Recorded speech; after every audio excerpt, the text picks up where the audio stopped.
ربنا عز وجل يا جماعة بيكلمنا في القرآن الكريم في سورة الحشر عن المال، وبيقول إن كي لا يكون دولة بين الأغنياء منكم. تفسيرها وشرحها إن ربنا مش عايز إن المال يبقى مقتصر بس على الأغنياء والفقراء مش لاقيينه. فقال للرسول عليه الصلاة والسلام، قال له لا، قسم المال دوت كذا وكذا وكذا للفقراء وابن السبيل مهاجرين، كلام من ده كله. عشان عشان الأغنياء ما يحوطوش عليه وياكلوه خلاص. احنا يا جماعة انا طالع اكلمكم في نقطة برضو حاليا احنا عايشينها دلوقتي. احنا على السوشيال ميديا، تمام؟ انتوا زي ما انتوا بتشوفوني دلوقتي على السوشيال ميديا. دلوقتي كل اللي موجودين على السوشيال ميديا كلهم بسم الله ما شاء الله، احنا متابعين ليهم وبنكسبهم فلوس والدنيا تمام، ولايكات وشيرات ومش عارف سواء فنانين او مشاهير او بلوجر او ناس بتقدم اي محتوى ايا كان، كلهم على دماغنا من فوق.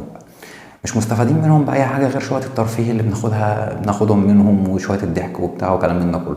بس حالنا اللي هو احنا كطبقه متوسطه وفقراء زي ما هو، هما ممكن ربنا بيكرمهم وبيزيدوا وبيكسبوا كلام من ده كله، احنا زي ما احنا الحال محتاجين اللي هو يتظبط شويه. اللي انا طالع اعمله ان انا طالع اقف مع الناس، انا طالع اساعد. لسه ما قدمتش محتوى ولسه ما دخلتش في قصه المحتوى ولا ان انا هعمل ولا كلام من ده كله، بس ان شاء الله سهله، مش حكايه. وربنا يجعل في وش القبول واقدم لكم حاجات حلوه برضو تعجبكم وكده.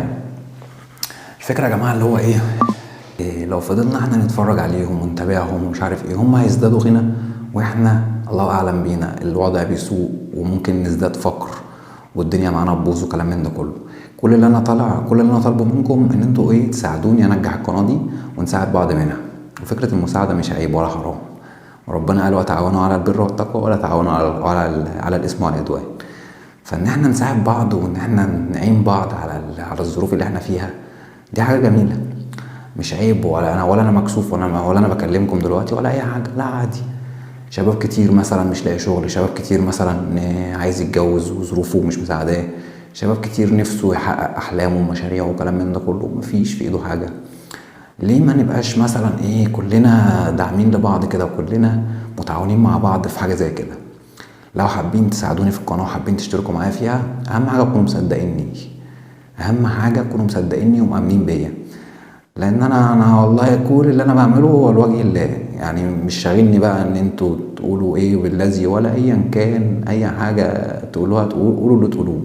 المهم ان احنا نحاول فعلا ان احنا نعمل خير، ان احنا فعلا نحاول ان احنا نعمل حاجه كويسه، نساعد بعض على الاقل خالص والطبقه الفقراء طبعا اللي هم اقل مننا، فربنا يكفينا بالحلال عن الحرام ويغنينا بفضله عمن سواه.